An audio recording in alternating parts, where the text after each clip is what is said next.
Welcome back to the Real Estate Girls podcast. We're your hosts, Heather and Kaci. Whether you're buying, selling, or just obsessed with the market, we're here to bring you expert advice, behind the scenes stories, and a dose of realness. We've got a fantastic episode lined up for you today. First, we're going to do a quick recap of what's going on with our personal lives.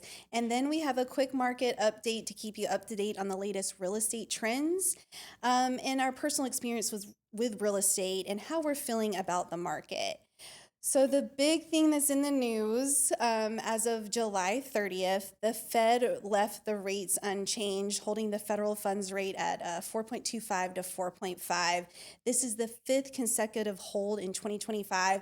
I know a lot of people are upset about this. President Trump has said that he wants the interest rates to go down. The chairman, Jerome Powell, spoke of tariff uncertainty and economic conditions for their decisions on rates. With that said, there are a lot of people coming out. I know JP Morgan is predicting a rate cut September 16th, there's 17th. We're hearing there's going to be 2 rate cuts by the end of the year. Some people are saying 4 rate cuts. I obviously would love 4 rate cuts. Yes. So we will definitely be, on our, edge of our seats until we find out. Obviously, we want those rates to come down. Yeah, absolutely. We'll be definitely hopeful of those rate cuts. We obviously have no idea if that will happen, but we're hopeful. And if not, we'll navigate the market and help educate our buyers and sellers the way we always do. Yeah, you're killing it. So are you. So I think so. We just got off of our business meeting yesterday. Yeah. And we were 1 and 2. Yeah. Kaci was number 1 for July. I had 8 transactions in July. I have about 4 or 5 going on that'll close, hopefully, knock on wood, this month. But it has been a bit crazy. How's the market been with you? About the same. So I didn't do near as much as you did as far as closings go. I think I only had 3 or 4 closings last month. But you've been consistent every month. You've been top every month in our company, whereas the beginning of the year, it was like nothing for me. It was just a whole lot of work, nothing paying off. Now it's paying off a little bit. I think that's... But this year, I just feel like there's been a difference in you as far as like how much you're selling. Like you sold a lot last year, don't get me wrong, but I feel like you're on a trend to sell more this year in a market that might not be as great as it was last year. Yes. So right? I think I attribute that to more communication with my customers, just educating and trying to help them understand the market, where we've got a lot of agents and realtors in this market. Oh my gosh. But so many. It takes a seasoned agent who knows and can educate their customers on what's going on in the market to make a deal go through, or help a deal go through, I should say, versus the old saying, just taking the order, because that's our job, is to educate and help guide, if you will. And so I think that's the difference, is really just staying on top and communicating with my customers. Do you feel like you're working more this year than last year, or about the same? I would say last year I started, so kind of like the pipeline effect. You start educating early on, and then pipeline down the road is when things start kind of moving and happening. So you're working like you said, really, really hard, and then you get the payoff later on. So I'd say I started working pretty hard and just educating more last year, and now it's paying off. Absolutely. Knowledge is key. I'm having a lot of serious conversations with sellers, but when I'm explaining the market and the actual true numbers, I know we have off days where we have frustrated clients and, hey, this is what I'm dealing with. I know we kind of, vent a little bit. Yeah. But once you explain the market conditions, like, hey, we've had X amount of showings. Your house is actually outperforming the market right now. Right. Average days on market in June was 85. We're below that. So when you explain things like that, they're more receptive to what you're saying and maybe calm down a little bit. Now, the interest rates, the national average interest rate is approximately 6.75. If we do get rate cuts, Potentially, we could get that below 6. That would be amazing Yeah. for the market. Inflation remains above the Fed's 2% goal. Currently, we're at 2.72% approximately in July, and we were at 2.7% in June. So the Fed would like to see that come down still to make these rate cuts. So we'll keep you updated in September. The next Federal Open Market Committee meeting is set for, like we said, September 16th and 17th. But before we get into the market update, which came out for the June numbers came out for our area, the kids are back in school. Yes. I say kids. I have one kid, but you have several kids. How's that going with you? Yeah, it's going interesting. 3 of the 4 are back in school. 3 of the 4. One's already graduated, and he's doing great. He's working 40-hour work week. He's 19, but I have one in high school. One's at Bay High School, and go Tornadoes! And he's playing football. He's on the varsity team. It's interesting because when you're playing a sport or involved in sports, and you have to condition all summer, he has kept a strict regimen, schedule to make sure that he's staying conditioned for his football team. And then we call them our littles because we have the bigs and the littles, 2 small children, 8 and 3, who just started back to school. First day of school. How is that? I forgot there was an aftercare, so I scheduled an appointment. And the school that they go to, they're so kind, and I thank goodness I was not the only parent that did it. Aftercare? There was not aftercare. Oh. The aftercare didn't start until the second week of school. Oh. And I don't know how I missed the email. Or, I guess that's just something that happens when you're a busy mom and you're working, and sometimes you just miss the notice. I can't even get it together with one. So. I was luckily only 15 minutes late, but the school called. They were so nice, and they said, Mrs. Neubauer, where are can you come get your children? So aftercare, because it's you have like the morning a couple hours, and the aftercare is a couple hours in the afternoon. And you're saying they didn't start that for like the second week. Yeah. Oh, wow. Yeah, so that was, That's fun. Mom win of the week. Hey, you're killing it. You have thriving kids, and they're just a joy to be around. Great kids. So you're doing something right. You guys had a fun trip this summer. Oh, yeah. We just got back from Disney World. Nice. I ate way too much. It's kind of crazy because you walk like 20,000 steps. Yeah. So you think, oh, my goodness, I'm going to lose all this weight. It's August. You're drenched in sweat. Yeah. I mean, let's be honest. It probably wasn't the smartest decision to go in August, but whatever. We went, and I did not lose any weight. I ate everything in sight. But Sawyer, she's 2.5. We've been before because she's spoiled. Well, yeah, she's spoiled. But she is now understanding what the castle is, like Minnie's castle, and she loves the Beast from Beauty and the Beast. Yeah. She reminds me that he is nice. Aww. And so we had a nice little lunch at Magic Kingdom, and she got to see the Beast. He waved at her, and she was like shaking with excitement. And so it's kind of weird because I never, in my 20s, I never thought about like having a family. It just wasn't, I was just work. Yeah. But now having it, I get it. Like, this is what I live for. Like, I love real estate. And that's like those moments. And obviously I was still working, but I definitely put the phone away as best I could. When Sawyer's on a great schedule. So when we got her down at night, I was doing invoices for Thomas or estimates, and then I was catching up on emails and things like that. So I still had 2 closings the week that we were there. Oh, wow. So it's not like I wasn't working. We've talked about this before. Yeah. But I think I saw something the other day. It was probably on social media, but it was like, when you're in those moments with your kids, be 100%. And then when you're at work, be 100%. Yeah. You can't really find balance. I mean, really, it's always going to be, you're striving to find the balance. But when you're in the moment with those kids, with your kids, and you see just that pure excitement, yes. It brings you joy. Yeah. And even Thomas says, like, I don't even enjoy going hunting anymore. Yeah. I just want her to hunt or teach her. Spend time with her. How priorities change, right? Absolutely. And you don't get that back because you turn around and all of a sudden they're grown with their own, ambitions and goals, and you're kind of, I can't even describe having a child move into adulthood. The emotions that there should be a support group for moms for it For sure. because it's a mixture of just bursting pride, Hmm. but also at the same exact time heartbreak because there's um, an amount of separation that's happening Hmm. where you see them as that baby, but they're getting into the world on their own. They're an adult, and that's what's happening. So, And they get friends, and so we're hmm constantly being reminded of this, just having one.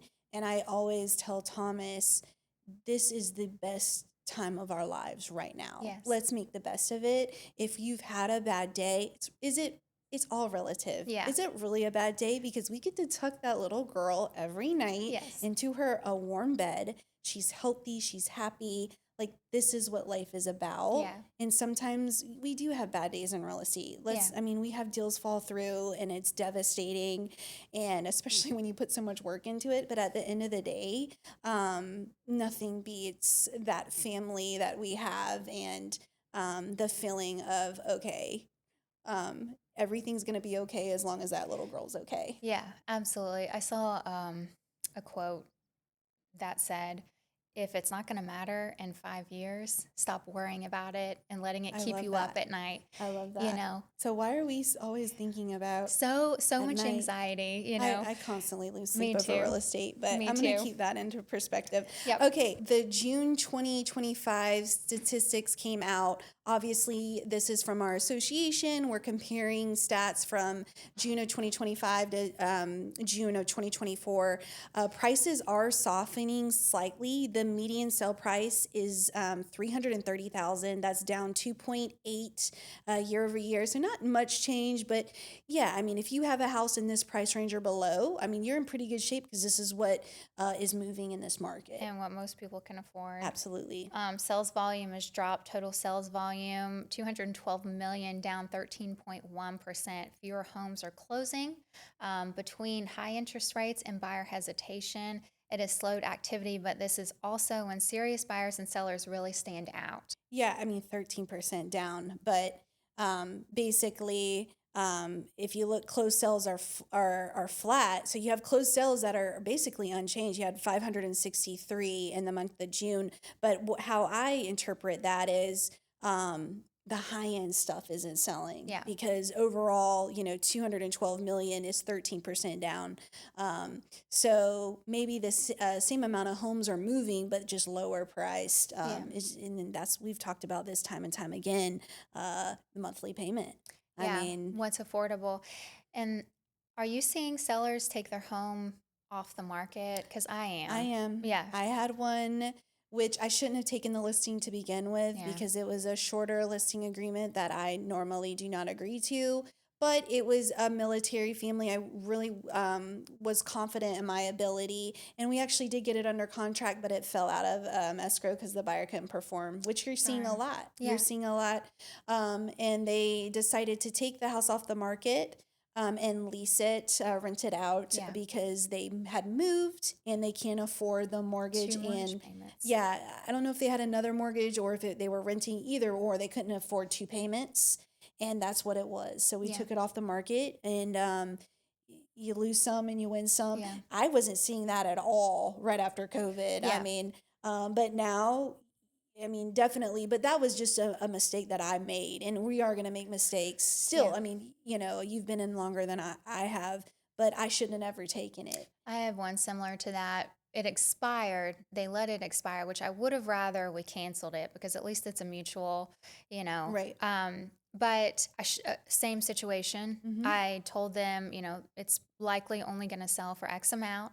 They said no, we want to list it 50,000 higher. Mm-hmm. I did a complete just breakdown of this is what is potential to happen if we list it too high. Everything All happened. that happened, no Mm-hmm. showings, pushback from agents saying it's Mm-hmm. listed too high, and it expired on the market. But I spent probably over $3,000 between Absolutely. marketing, photos, Mhm. videos, boosts on social media, and it ended up expiring. So that was my Yeah. fault because I should have never taken it in the beginning. I think sellers are still learning. I Yeah. think no matter how many times you can tell them we're in a buyer's market and you need to price your house to sell Yeah. until they see it for themselves. But the same with us, it's a new market, Yeah. and I have to be more selective Yeah. in what I take on and what is possible. When you have the average days on market 85 and they want you to sell it in 2 months. Well, that's not realistic Yeah. because here are the statistics, and I don't think we can do it. So, sometimes saying no is better. And Absolutely. that's because we do spend a lot on marketing now. Yes. And I think that is a common misconception is, um, realtors make so much money. You Yeah. hear They're this not all the doing time. anything. We Yeah. are spending thousands of dollars, Yeah. and that doesn't even include our time. Yeah. The This is hours that is into it. exactly. And so, yeah, I think, inventory is rising. We have over 4,000 listings. Again, we're up 12.5% over, what was last year. We had fewer listings on the market. So this just means more inventory for buyers. Homes are taking longer to sell. Average days on market Hmm. between 85 and Hmm. 90 days Hmm. on market. I am seeing, however, if it's right around that median sales price or lower Hmm. and it's priced right, they're selling under that 85,000 $1,000 days on market. And it has to show well because there's a lot Yes. to pick from. Yes, it has to show well. I know that especially in these like D.R. Horton communities, these bulk builder communities, if you want to stand out, it's got to be a showstopper. Yeah. If you need to get paint, get some paint and put on the wall. Make sure your baseboards are clean Yes. because it's just one little thing where a buyer can say, you know what, I'll just go to Just the go one to the across next the one. street. Yeah. Okay, let's switch gears and chat a few examples when showings went horribly wrong. We are in the business where it is not selling sunset. I know Mm-hmm. we've mentioned this before, Yeah. but showings don't always go perfectly. Do you Right. have any stories, Heather, where you've had just horrific showings or something that went wrong during a showing? Yes. I mean, sometimes you just don't even I could click. write a book on Oh gosh. things that We have need to gone start wrong. keeping a journal. Yes. Yeah, we do. Yes, Because but there's so many that I've forgotten. I want to hear about this broken lamp. All right. So showing condos on the Yeah. beach, which is a whole nother level, I feel like, of it's just more work in my opinion, Yeah. because you're dealing with short-term property managers. They're not giving you the right codes. You can't get in. There might be tenants in there that are vacationing. In this particular unit, it was an out-of-state couple. They were very excited to see this condo. It was either the Majestic, Grand Panama, or Ocean Reef. It was in that area. I can't remember which one because I had shown them so many. Yeah. So the first thing generally what people do is they want to go when you unlock that door to a condo, they want to go straight to the balcony because they're paying for that view. Yes. They want to see what their view is from that particular floor height. And so I, unlock the door, make sure no one's in there. And I guess I didn't like shut the door all the way. So anyways, by the time I even lifted up my head, they are out that balcony door, looking at that view. And because of the current from like the suction from the front door to the balcony Yes. door, it created this like current of wind, and a lamp, this glass lamp, which was beautiful, fell from the wind, and glass everywhere, shattered. Oh, And I was like, oh no, because I had like 10 more condos to show them after this, but I had to deal with this. So immediately I get on the phone with the listing agent, explain what happened, take pictures, offer to pay for, obviously, hey, I broke this. Let's, I want to compensate you for it. Granted, that listing agent was so nice. She totally thank goodness, though. understood it, and we worked it out. Yeah. But things like that happen, and you Yeah. just have to like like I think we ended up laughing about it, and like on the next one, I was like, okay, I'm gonna make sure this door is closed. Yeah, But things absolutely. like that happen all Yeah. the time when you're like things that you wouldn't think could happen during showings, and we were laughing at it, Yeah. about it by the end of the day. I mean, I was out some money, but it was a very nice lamp. Yeah. You hope, you breaks, something insignificant or Right. something, but not like the nicest Yeah, the lamp in most the, beautiful piece yeah, in like a the condo glass, unit. like. And thank goodness you had an understanding agent Yes. on the other side, because sometimes that's not the case. It's no, yeah, Yeah. I was thankful for that, Yeah. but and sometimes you just don't click with customers. I've Yeah. had that too. Yeah. I will say on the showings, we do we work a lot of hours. So I drink 1 cup of coffee in the morning. It's Hmm. probably two because it's like a little higher Yeah. like mug that I have. But by the afternoon, my energy gets low. Yeah. It does because we're grinding, Yeah. especially if we eat lunch. Yes. It goes down. But what I try to keep in mind on showings that has helped me is this could be the single most important decision of their life. Their energy's high, you need to match their energy or go higher. You Yeah. need to be excited for them, Yeah. right?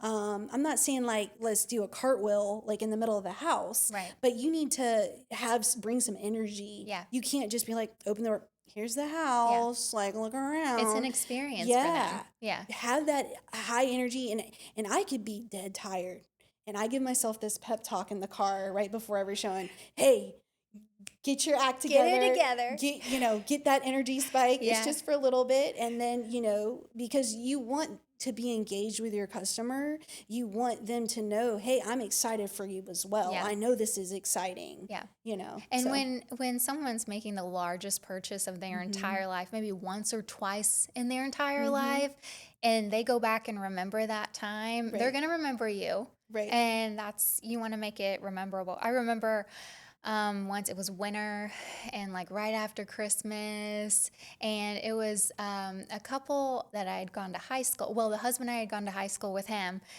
graduated same year, '06 mostly. Okay. And Good friends. yeah, and it was when I started really, really posting on social media, and he had reached out. He was moving back to the area, and one thing I did is I got them hot cocoa from Starbucks so on their very cool. first showing, which was actually the house that they made the offer on, which I was. That's an amazing idea. Yeah. So, but just small stuff like that, you're right. It makes a difference in keeping energy high, and so Yeah, that's it's a awesome. special experience, and I Yeah. know that we do this a lot, so it could get a little bit redundant, Yeah. but it's not redundant for that customer. Yeah. And another thing which year one, I did this, I would have an opinion on everything because I just love to talk. But what I have learned is that very unattractive tile, they might love. Yes. So keep your mouth opinion. shut. Yes. And if they don't like the paint color, that's an easy fix. I have a great painter I can recommend to fix this, Right. So I do try to not have opinions on the property Yeah. unless it's just, hey, I don't advise we buy this, Yeah. Unless it's like that Structural bad or something. Right. There's Yeah. something that I see that's, seriously wrong. But for the most part, I let them, browse the property. Yeah. You tell me what you like. Yeah. And, if you tell me what you don't like, and I can tell you how you're going to fix it. That's such a So, good point. Yeah. Yeah. So, okay, let's chat a little bit about commercial real estate. Yes. Our next guest in our next episode, we'll have on an expert with commercial real estate. So we'll go over a lot of this. But there's about 2 million licensed real estate agents in the United States. About 1.55 million is with the National Association of Realtors.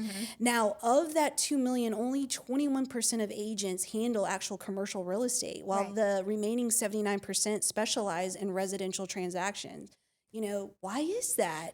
I think it's just because it's more specialized. It is more, and I also think there's a level of intimidation moving from residential to commercial, learning from specializing in residential and then moving into commercial and kind of learning that side of it. But I do think that there are different hurdles to go through whenever you're Absolutely. and the time frame that it takes to close a commercial deal could also be a little bit intimidating for someone who's looking at a career in real estate to really be their primary focus. Right. I think a lot of agents do start at residential because a commercial deal could take a year or longer. Yes. Or our guests will speak more to that. I remember when I first started, one of the biggest piece of advice that I received was give yourself 6 months, like Yeah. a true 6 months of doing this, and then it'll take off Yeah. if you work hard. Yeah. A lot of people don't have 6 months, let alone a year or 2 years for one commercial deal to go through. I know. And so I think maybe that's it, along with obviously,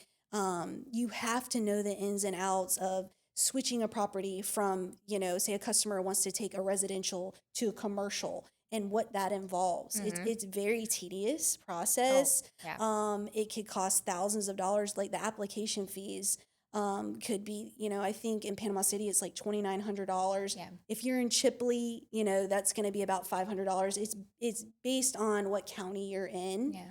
But a lot of times in that example where you're trying to rezone a property to commercial, you have to have a civil engineer come out, have a proposed plan and project that you're going to submit to a planning commission. Yeah. They review it, they give you a recommendation, and then they actually have a recommendation for the board of county commissioners who actually vote on this Yeah. for an approval. So it is a process. It could take 6 months, it could take a year, it could take 2 years, 3 years. Yep. But we'll talk more about commercial real estate with our special guest. So it's definitely stay tuned to our next episode. For sure.